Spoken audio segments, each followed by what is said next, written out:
Continuamos en la llave de los secretos, esta noche hablando sobre demonios y hablando sobre posesiones con Roy Mira.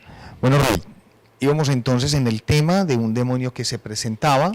Lucifer en persona se presentó ahí, sí, reclamando porque se le quitaba lo que a él le pertenecía. En ese momento ya no fue la medium que sabe quién canalizó, sino que canalicé yo y canalicé a un arcángel. Es un arcángel que se llama Rigel, su nombre significa la furia de Dios o el que persigue con furia. Sí. Y canalicé a otra presencia. Era un caballero de la orden de los templarios españoles, que es la orden de Santiago. En ese momento esas dos presencias que yo canalicé, se puede decir que enfrentaron a estos demonios y los retiraron de ahí. Fue una pelea que duró poco, pero que el malestar llevaba mucho rato ahí.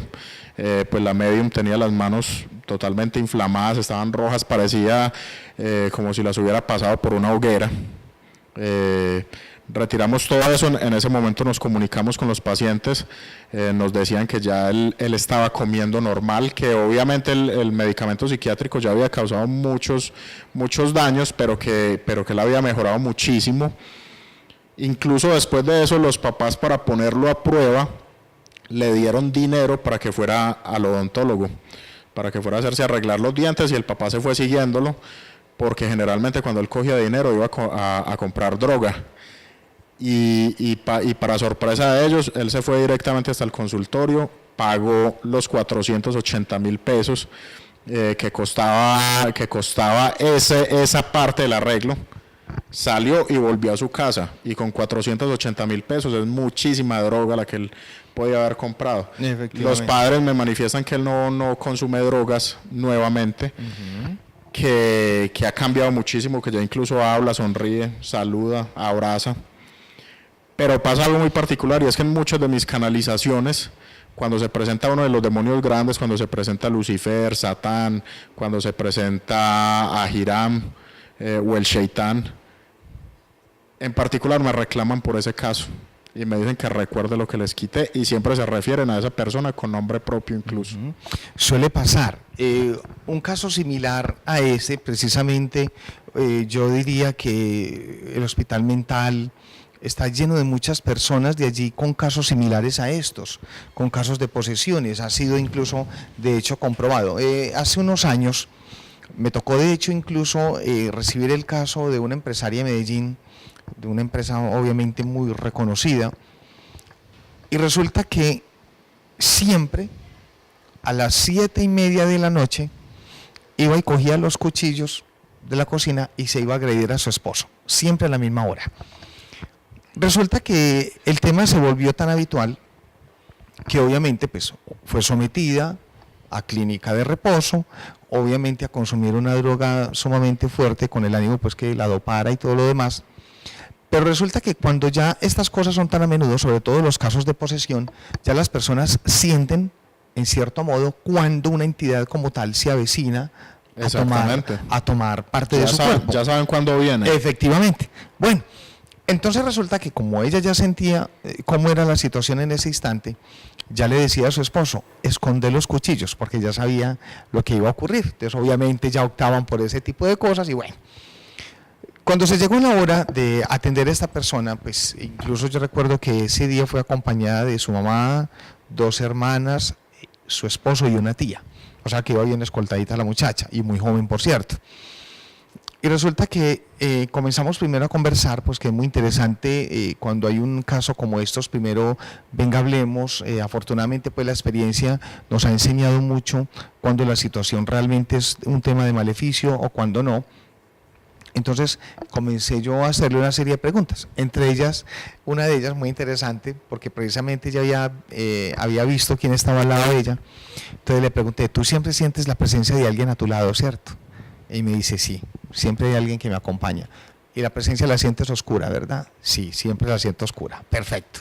Listo, vamos a empezar, le decía yo, vamos a empezar con el trabajo. Y efectivamente cuando comenzamos a proceder con el trabajo de ella, lo primero que le digo yo al esposo de ella es, bueno, me vas a ayudar a tenerla, porque sé que se va a poner muy violenta, entonces vas a ayudar a tenerla. Este muchacho, de ver cómo se puso a la dama, su esposa, este tipo salió corriendo. Este tipo salió corriendo del susto y todo lo demás. Como Dios me ayudaba, con una mano medio la podía tener y con la otra rociaba agua bendita en el espacio, en cierto modo para que me ayudara a calmarla, hasta que ya con eso pude tranquilizarla un poco. Ya llegó pues como el esposo nuevamente, ya pues un poquitico pues como la vio que ya estaba más tranquila, pues entonces ella pudo pues como acercarse a ayudarme y efectivamente procedimos. Tal fue la sorpresa de este joven. De pronto la gente no sabe que cuando alguien toca la energía de otra persona, siempre va a aparecer, lo que usted decía ahorita, Roy, siempre va a aparecer o el brujo que hizo el trabajo y quien lo pagó. Y para más fue la sorpresa, tanto, vuelvo y repito, para el esposo de la joven como para la muchacha, que quien estaba haciendo todo ese daño era la misma mamá de él. O sea, la suegra de la muchacha, simple y llanamente porque o no la quería o simple y llanamente quería hacer algo, en fin, quería separarlos, en fin, pero la intención como tal precisamente era que incluso la misma muchacha en un momento llegara a quitarse la vida. Casos como estos, muy a menudo, muy particulares. De hecho, yo soy de los que digo, hombre, cuando una persona opta por tirársele al metro, en la mayoría de los casos, yo estoy casi que seguro que en un 90% son casos de posesión. Exactamente. Una de las características muy marcadas es la ideación de morir, los deseos suicidas, los cambios de temperamento muy abruptos. Así es. Es decir, pasar de la tranquilidad a la tristeza o al enojo con muchísima facilidad. Se manifiesta también cuando hay gusanitos de esos blanquitos como de guayaba por bordes de las paredes. En la casa, en la las cocina. polillas, Sí. esas cucarachas que no mueren con nada. Son muchas cosas que la manifiestan. Yo puedo decir que el 90% de las personas que en los hospitales psiquiátricos realmente están manifestando una posesión, pero los médicos no aceptan eso en su mentalidad científica, aunque tengo muchos médicos que por debajito me recomiendan pacientes. De hecho, Sí. La primera vez que Jesús me habló en una terapia fue en una liberación y el paciente fue recomendado por un médico. Claro. No, es verdad. De hecho, incluso, referente a lo que cuentas, yo tengo unos amigos que tienen una IPS. Afortunadamente pues nos conocemos muy bien y muchas veces me lo llegaron a decir, vea David, qué tristeza saber que tantas personas que vienen a consultas con enfermedades y cosas y que realmente nunca se les encuentra nada, saber que todo tiene un origen secundario. Lo decimos nosotros porque nos ha tocado, porque también fuimos víctimas en cierto modo de cosas y obviamente que lo sabemos, ¿cierto? Pero a veces también, a veces la modernidad, a veces el mundo en el que vivimos, pensamos que estas son cosas aledañas y cosas que se inventan las personas y que realmente son cosas que no existen. Pero vulnerables somos todos. Exactamente, lo que pasa es que la persona que tiene un canal o una mediunidad es más susceptible, le entra con muchísima más fuerza. Bueno, recuerden que de todas maneras es muy importante. De hecho, incluso yo he sido uno de los que he recomendado siempre en las aras de la protección. Yo siempre he dicho, bueno, primero la oración, fundamental, consagrar el día. Obviamente, como dice Roy, ser muy espirituales en cierto modo. Como decías tú también, la espiritualidad no radica en estar en una iglesia dándome golpes de pecho todo el día. Es cierto que hay que agradecer a este Dios, es cierto que hay que orarle, es cierto, y sabemos que tenemos lugares específicos, un templo, una capilla, en fin, cierto, pero recuerde que Dios siempre está en nosotros y que obviamente desde que oremos y obremos bien, siempre va a estar allí y siempre va a estar a la defensa de nosotros. Aledañamente, yo he sido uno de los que siempre he dicho, muy importante, una camándula bendecida 3 veces, yo soy muy amante de ello, porque también sé que es una protección muy fuerte, muy grande, y soy testigo de ello, y también sé lo que hace. Entonces, imagínense, pues ahí está pues como esos tixitos que son tan importantes para llevar una muy buena vida y obviamente protegernos de este tipo de cosas. Bueno, ¿cuáles son las funciones o misiones que puede tener un demonio, por ejemplo, con una persona? Lo que pasa es que los demonios como tal, ellos no tienen una función, ellos son de la oscuridad y se nutren de eso y les es placentero hacerlo. Cuando el brujo realiza un trabajo y amarra a un muerto, el muerto está como un esclavo haciendo cosas en contra de su voluntad. Incluso he visto muchos casos en que el muerto que le pegan a una persona es un mismo familiar de la víctima o es un familiar del brujo que lo amarró.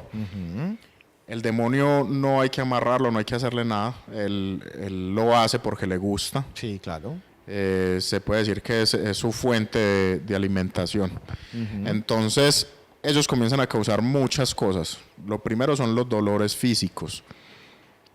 Las pérdidas económicas, genera bloqueos en la parte personal, es decir, la víctima no se relaciona bien con nadie, o las personas se alejan o la víctima se aleja de las personas, pero siempre termina sola. Los cambios de temperamento, se caracteriza por depresión, también por distimia, que es algo no tan fuerte como la depresión, pero sí está marcado por una falta de emoción, de efusividad, por una tristeza moderada. Los pensamientos suicidas, la ideación de morir, Sí, total. que es diferente. El deseo suicida es cuando la persona quiere acabar con su vida, y la ideación de morir es cuando dice yo no quiero vivir más, ojalá y no me despierte mañana, quiero que esto termine.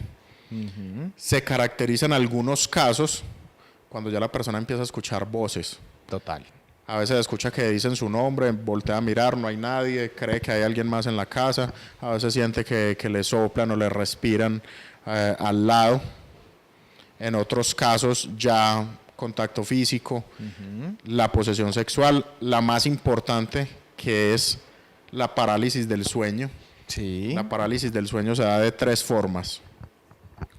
Una es cuando la persona siente que algo la agarra y que no la deja mover, que no la deja respirar.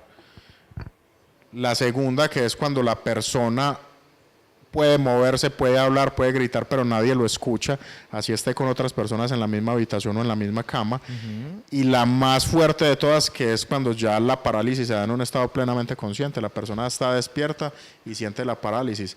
Esa parálisis se caracteriza porque nunca va a durar más de 5 minutos. Sí, total. Entre 5 y 10 minutos no pasa de ahí. Bueno, cuando hablamos de la parálisis del sueño, ¿por qué se da la parálisis del sueño? La parálisis del sueño es causada por una presencia, pero es conditio sine qua non que esa presencia haya sido mandada. Es muy extraña una presencia que se haya pegado sola y que provoque parálisis del sueño. Es muy raro, aunque suele pasar, pero los casos son contados. Esporádico, ok. Por eso los abuelos nuestros o las personas en su común dicen es que una bruja se le sentó en el pecho. Es una presencia que hay negativa, generalmente es un demonio o un muerto que fue puesto a través de brujería, y en unos casos muy contados es el mismo brujo en posesión. Perfecto. Pero no se...